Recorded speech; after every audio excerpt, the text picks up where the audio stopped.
Chapter 1. What is structure? And as imagination bodies forth the forms of things unknown, the poet's pen turns them to shapes, and gives to airy nothings a local habitation and a name. William Shakespeare. Structure is one of the most important concepts for a writer to understand, and ironically, one of the least frequently taught. I have attended many writing conferences during my 3 decades as a professional writer, but the only time I've ever heard anyone lecturing on structure was when I was doing it myself. Since story structure is so important, why isn't everyone talking about it? Is this structure business a dark secret that only William Bernhardt and a small cult of red-sneakered weirdos understand? No, though that would be more fun. But many writers are reluctant to talk about structure for understandable reasons. Books and literature should be a realm that brings nothing but insight and reward, but unfortunately, for some, it has become a realm of snobbery and pretension. Consequently, writers become defensive. They fear that if they admit to any process or forethought in their writing, the hyenas will brand them as hacks. Outline? Oh, heavens no. What do you take me for, some penny-a-word drudge? Perish the thought.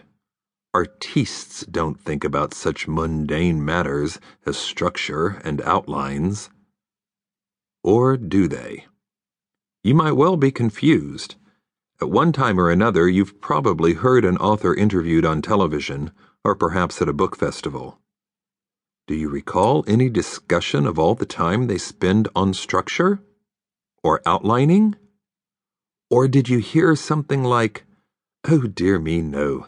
Each day I sit down in my quiet, lonely writing garret with my quill pen, and I let my mind wander to a happy place of quiet creativity, and the muse rests on my shoulder and whispers in my ear, and the words bubble forth spontaneously"? Please. Why would you believe anything a fiction writer says anyway? These are people who make stuff up for a living. At this point, you may question whether the book currently in your hands is trustworthy, since it was written by me. Fear not, I am the one fiction writer who never lies. Here's the reality. Most professional writers engage in some form of pre-planning.